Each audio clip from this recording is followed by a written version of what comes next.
Olá, segundo ano, tudo bem com vocês? Eu sou o professor Vinícius, professor de Biologia da Rede Estadual de Ensino. Estou aqui hoje com o nosso intérprete de Libras, Heron. Oi, Heron! Para a nossa primeira aula do ciclo 2 de Biologia, o nosso tema vai ser Célula, a unidade da vida. Na nossa aula de hoje, nós vamos conhecer as características básicas das células, relacionar as principais diferenças entre célula procarionte e célula eucarionte e relacionar as principais diferenças entre célula eucarionte animal e célula eucarionte vegetal. Bom, alguns de vocês podem estar me perguntando, mas Vinícius, eu já vi isso.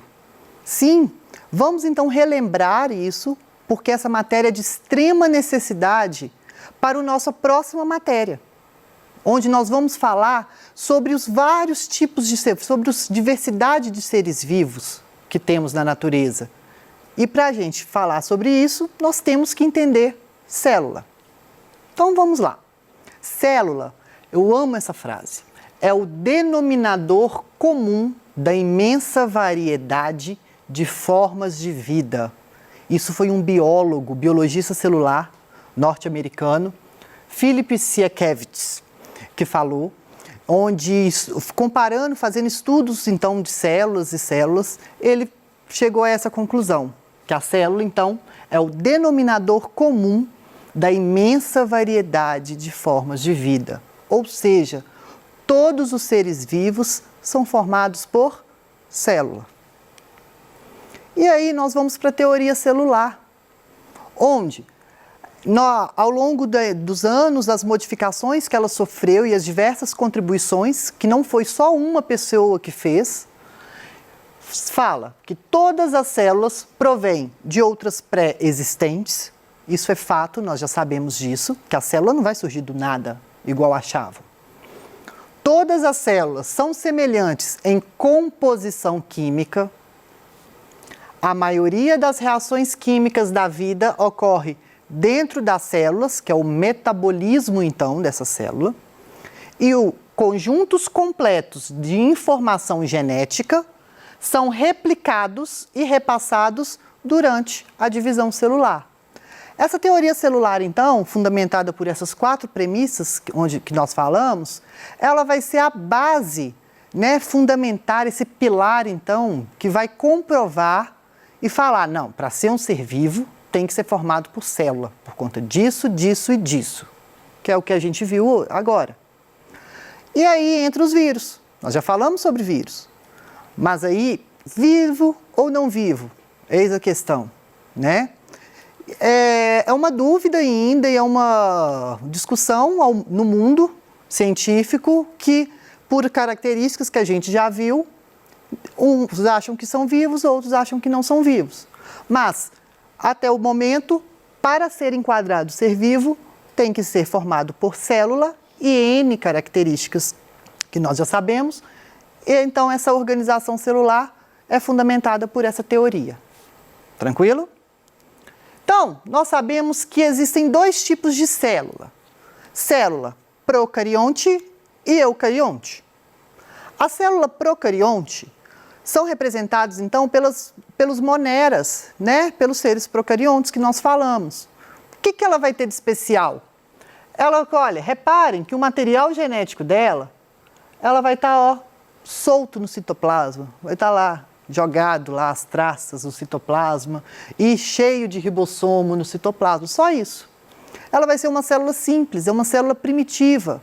Elas possuem um flagelo, parede celular, que nós vamos ver nas próximas aulas, quando formos falar dos organismos procariontes, tá? Mas essa é a principal característica que vai diferenciar um organismo procarionte de um eucarionte. E aqui embaixo, então, nós temos a célula eucarionte, que vai ter, olha, o núcleo que a gente fala, o material genético, vai ser individualizado, ele vai ser envolto por uma membrana nuclear ou carioteca. E aí, a célula eucarionte, ela pode ser animal ou vegetal. célula vegetal, célula animal. Vamos lá. Qual que vai diferir então dessa célula? Cloroplasto na célula vegetal, que vai ser um tipo de uma organela que a gente chama de plastos, onde tem várias funções, reserva, e pigmentação e por aí vai. Mas o mais importante, né, assim, o que dá mais evidência, são os cloroplastos, que são responsáveis em fazer fotossíntese. Vacúolo, célula animal possui vacúolo, mas não é tão desenvolvido igual na célula vegetal. E algumas células animais não possuem também. Tá? Que ele tem função, então, desse armazenamento, de fazer o crescimento dessa célula. Parede celular, célula animal não vai ter. Já na célula animal, nós temos aqui, ó, centríolo, que vai ser responsável, né, em auxiliar a divisão celular dessa célula. Mas como que vai ser, então, a divisão celular da célula vegetal, sendo que o centríolo que vai auxiliá-lo? Através de uma estrutura que a gente chama de fragmoblastos. Depois a gente vai ver isso. Tá? Então, nós temos os centríolos, temos também, deixa eu ver, acho que é só. Ah, não, função do centríolo. Os centríolos, além de auxiliar na divisão celular, ele vai ser também formado por microtúbulos, que a gente fala, que vão ser compostos dos flagelos, dos cílios e por aí vai. Tranquilo? Toda célula, ela é delimitada por uma membrana que a separa do ambiente ao seu redor, criando um compartimento segregado, ou seja, separado, não um compartimento separado, só que ele não é isolado. Como assim, Vinícius? É a membrana plasmática. Ela não vai delimitar a célula. Membrana plasmática tem essa função, separa meio exterior, meio interior, extracelular, intracelular.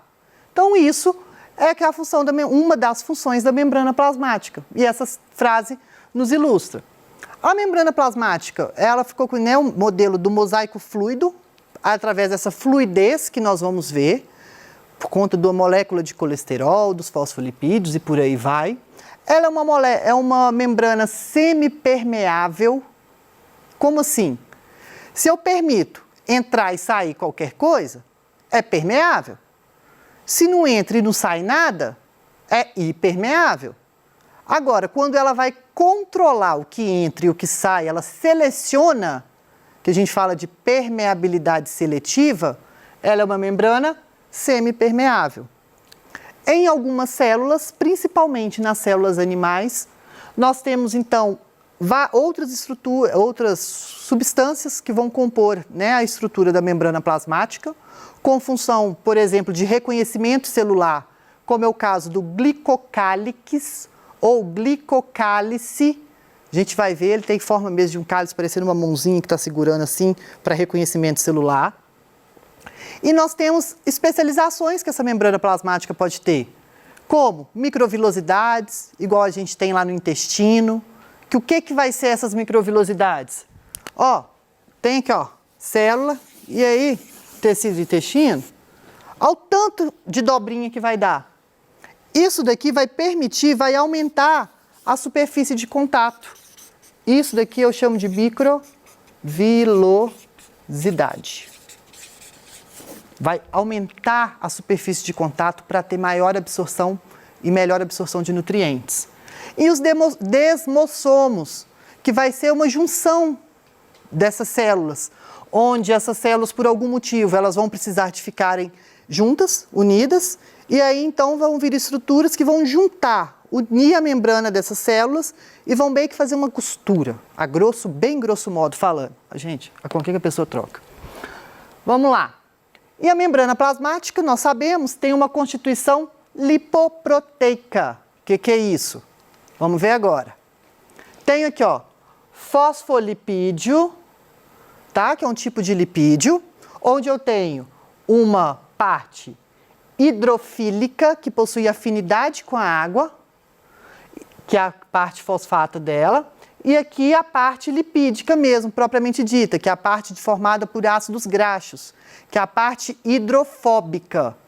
Ela é uma bicamada fosfolipídica, 2 camadas.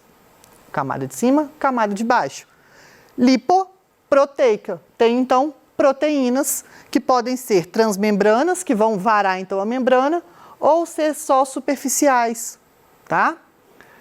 Tenho também aqui, ó, molécula de colesterol nas células animais, que são responsáveis, então, em dar fluidez para essa membrana plasmática, porque senão ela ia ficar muito rígida, pensa, membrana plasmática rígida, qualquer coisa ia quebrar, né? Não dá.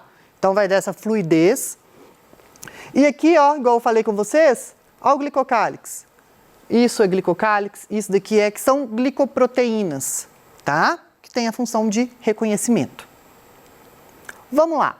A membrana, ela controla a entrada e saída de substâncias, a gente já viu. E existem alguns tipos de transporte.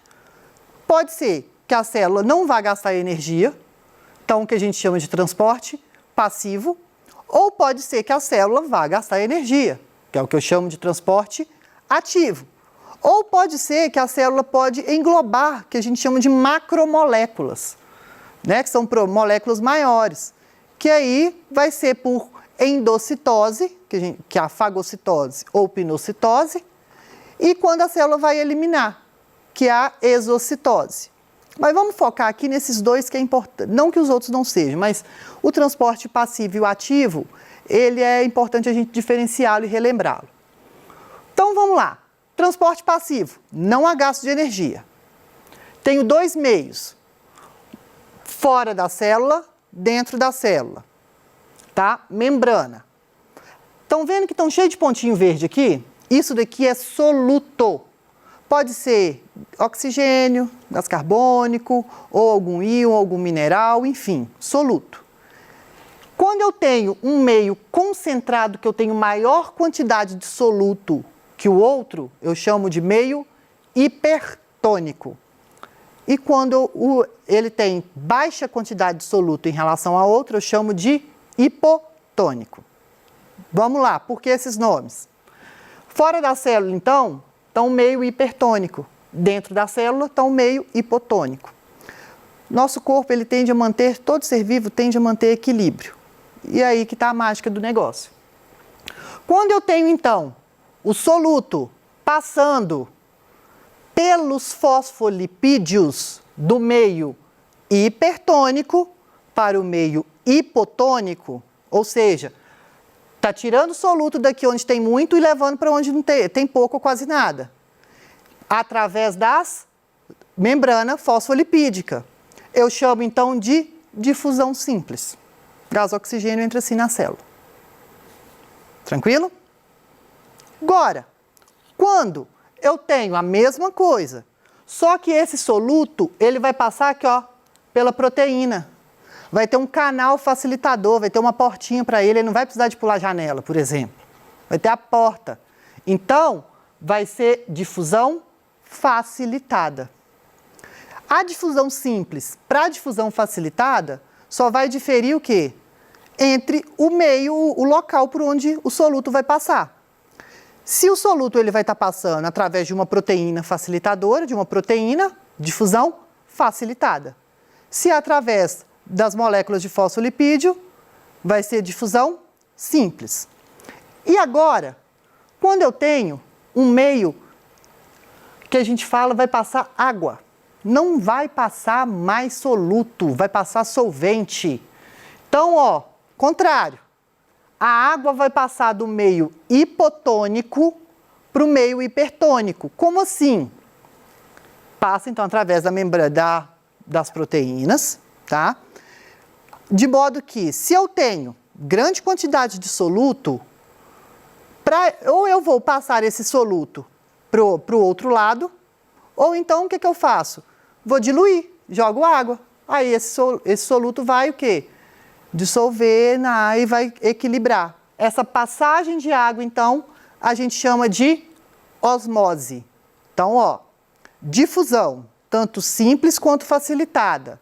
Passagem de soluto do meio hipertônico para o meio hipotônico. Osmose, passagem de solvente do meio hipotônico para o meio hipertônico. Grava isso que depois na hora lá confunde. E aí eu tenho o transporte ativo, que vai gastar energia. Olha que legal. A célula tem grande quantidade de sódio fora da célula, no meio extracelular, e grande quantidade de potássio dentro da célula, meio intracelular. Naturalmente, o corpo não busca equilíbrio, troca, joga sódio para dentro, potássio para fora. Só que a célula precisa disso, ela precisa do potássio e não quer sódio. O que é que ela vai fazer? Essa difusão, né, a grosso modo falando, o contrário. Ela vai gastar energia para fazer isso. Pega então o sódio, que foi naturalmente para dentro da célula, e vai bombear para fora da célula. Daí o nome de bomba de sódio e potássio. No momento então que ela vai bombear esse sódio para fora da célula, ela vai gastar energia. Automaticamente vem, ó, potássio lá bonitinho, espertinho e entra para dentro da célula. Fazendo então o contrário que essa difusão fez. Ela precisava então do sódio fora da célula, só que ele estava dentro. Jogou para fora, contra esse gradiente, essa constante de equilíbrio. Por isso que vai gastar energia. Tranquilo? E aí nós temos as organelas. Vamos passar rapidamente por ela, porque senão não vai dar tempo. Então tem, ó, mitocôndria, essa daqui, responsável por respiração celular. Complexo golgiense, armazenamento de substâncias, secreção celular. Centríolos, sempre vai estar lá em duplo, somente nas células animal, que vai ser responsável em auxiliar a divisão celular. Retículo endoplasmático liso, também chamado de REL, ou retículo endoplasmático agranular, responsável síntese de lipídios, transporte de substâncias, eliminação de toxinas. Retículo endoplasmático granuloso, responsável, né, transporte de substâncias também, e é o local onde ocorre a síntese de proteínas. Por quê? Na parede aqui do retículo eu vou ter ribossomo, é ele que vai fazer proteína. Então ele é o local onde ocorre a síntese de proteínas. Quem faz proteína? Ribossomo. Na célula vegetal eu tenho então o vacúolo, né, armazenamento de água, crescimento dessa célula, cloroplasto, fotossíntese, peroxissomo, que vai ser uma organela que vai elimitar, a gente achava que era parecida com o lisossomo, mas ela vai ter função específica. Sabe quando você machuca? Que aí você joga água oxigenada lá, no machucado, e depois borbulha? Então, a água oxigenada é tóxica para o nosso corpo. Aí o peroxissomo, ele vai quebrar essa molécula de água oxigenada em água mais oxigênio. Daí o nome peroxissomo, tá? Mas essa água oxigenada ela é formada naturalmente no nosso corpo. Gente, esqueci do lisossomo, que é essa daqui, ó, verdinha aqui, tá? O lisossomo, ele vai ser o quê? Secreção celular, digestão intracelular. Esqueci do lisossomo. E por último, o núcleo, que é o controle da nossa célula. Núcleo, nós sabemos que vai ter o material genético, né? O controle, a informação. Ele, nas células eucariontes, vai ter revestido por uma membrana chamada de carioteca, uma região mais espessa, onde vai ser produtora de RNA, que vai ter RNA inativo, que é o nucleolo.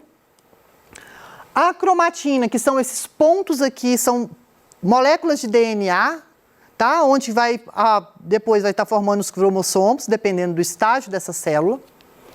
E nós temos o nucleoplasma, que é como se fosse o citoplasma do núcleo, tá? E aí, a cromatina, ela vai ser formada aqui, ó, DNA, onde essa molécula de DNA, ela vai enrolar em proteínas, que nós chamamos de histonas. Essas proteínas, então, esse DNA enrolado nessa proteína, eu chamo de nucleossomo. Esse nucleossomo, quando vai estar juntando, enrolando, condensando e compactando, ele vai formar um cromossomo. Então, o cromossomo nada mais é do que moléculas de DNA envoltas em uma proteína que é a histoma. Bom, infelizmente o tempo acabou, não vai dar para a gente corrigir, fazer essa questão, mas ela vai ficar lá disponível, tá? Até a próxima!